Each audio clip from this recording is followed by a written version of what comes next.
venu. Donc, il sort du désert et les anges viennent et le servent. Ils lui ont servi quoi?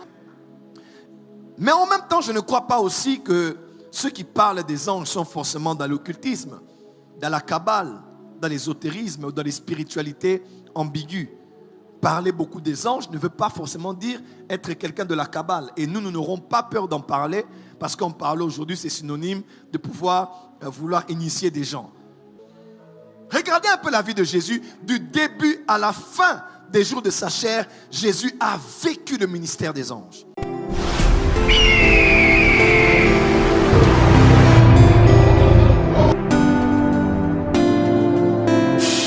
La communion, c'est avec la personne du Saint-Esprit de la dispensation de la grâce.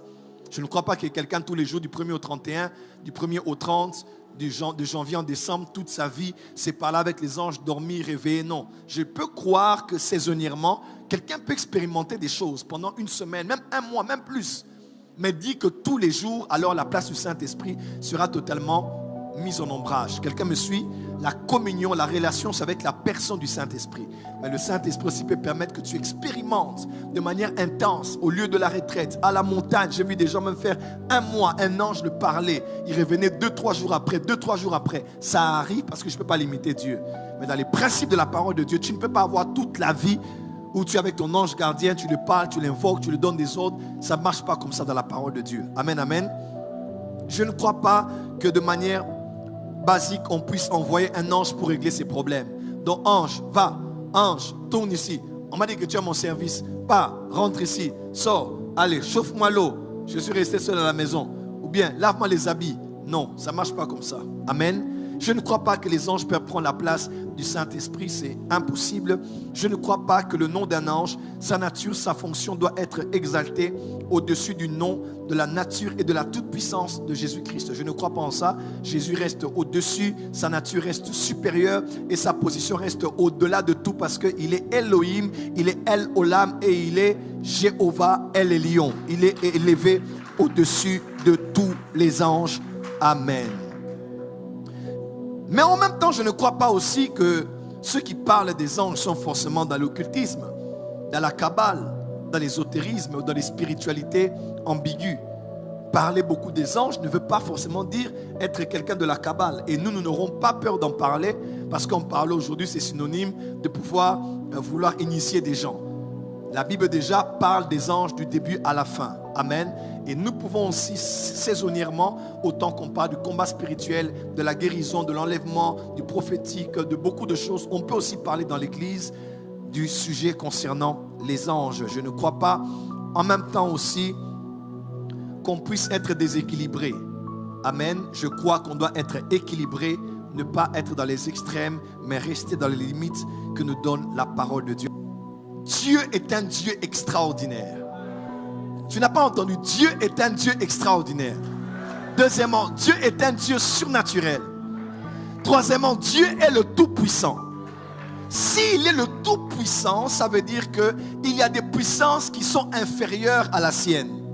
Et j'aimerais vous dire que les anges sont vraiment puissants. Les anges sont vraiment forts.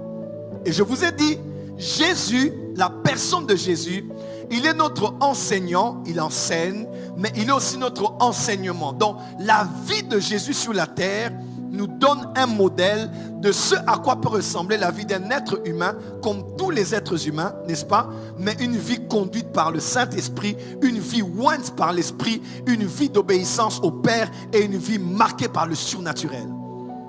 Regardez un peu la vie de Jésus, du début à la fin des jours de sa chair, Jésus a vécu le ministère des anges. Un ange est apparu à Zacharie pour dire à Zacharie qu'après des années de stérilité, sa femme aurait un enfant qui marchera avec l'esprit et la puissance d'Élie. Et c'est cet enfant-là qui préparera la voie du Fils de Dieu. Le même ange, 6 mois après, il va à la maison, quittant le temple, il va à la maison. Gabriel, je parle de Gabriel, il rencontre Marie, je te salue Marie, plein de grâce. Et il parle à Marie, il annonce des merveilles à Marie. Et Marie est enceinte du Saint-Fils de Dieu. Alléluia.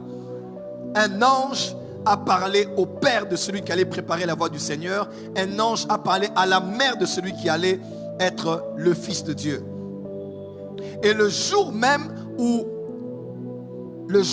Jésus est né, Luc 2, verset 9, et voici un ange leur apparut et la gloire du Seigneur resplendit autour d'eux.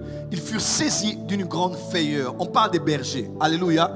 Les bergers qui étaient là autour de l'étable ont eu une visitation angélique. Parce que là où le Fils de Dieu naissait, non seulement sa venue a été annoncée par un ange, mais un ange encore avec un aspect très glorieux est venu se révéler et donner une bonne nouvelle aux anges, aux bergers. Alléluia. Le Fils de Dieu naît, circoncis le 8e jour, il grandit, 12 ans, bar mitzvah, 30 ans. Il est baptisé par Jean, qu'on appelle Jean le Baptiste. Et il s'en va au désert, conduit par l'Esprit 40 jours et 40 nuits pour aller prier. Le dernier jour, il eut faim. Après avoir jeûné 40 jours et 40 nuits, il eut faim et soif.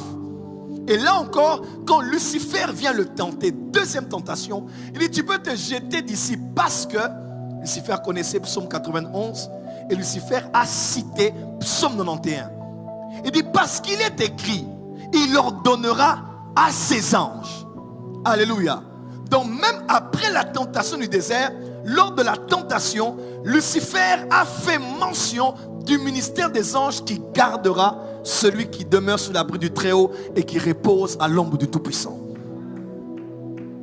La dernière tentation est dit, tu n'adoreras le Seigneur que lui et lui seul, parce que Jésus était Dieu et il ne pouvait pas adorer le diable. C'était au diable de l'adorer parce que c'est lui qui est Dieu, qui est digne d'être adoré et servi. Et lorsque Satan s'est retiré de lui, la Bible déclare que les anges sont venus à lui et l'ont servi.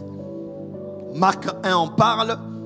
Un autre évangéliste aussi en parle. Les anges sont venus. Donc, il sort du désert et les anges viennent et le servent. Ils ont servi quoi? Je ne sais pas. Était-ce de la nourriture? Était-ce un repas du ciel?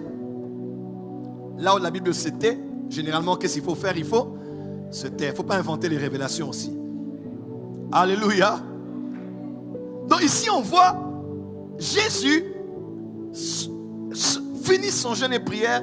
Lucifer parle même d'un ange. Et quand Lucifer parle, les anges maintenant viennent, ils l'entourent. Je ne sais pas ce qui s'était passé. Je pense que je demanderai à Dieu de savoir ce qui s'était passé ce jour-là. Mais les anges sont venus l'entourer. Ils ont parlé de quoi? Je ne sais pas. La vie du Seigneur. Et vous allez voir Jésus parler dans ses prédications plusieurs fois des anges. Parabole de l'ivraie du bon grain, n'est-ce pas? Il dit que, mais les moissonneurs, ce sont les anges. Matthieu 13, verset 41, à la fin de la parabole, il dit, le Fils de l'homme enverra ses anges qui arracheront de son royaume tous les scandales et ceux qui commettent l'iniquité. Le Fils de l'homme. Qui était le Fils de l'homme? C'était qui? Et il dit, il enverra ses anges. Voilà pourquoi Jésus est Dieu. Sa divinité ne peut être contestée parce que c'est le Fils de Dieu qui envoie ses anges. Il leur donnera à ses anges, pas à tes anges. Il leur donnera à ses anges de te garder dans toutes tes voies. Donc le Fils de l'homme a des anges parce qu'il est Dieu lui-même.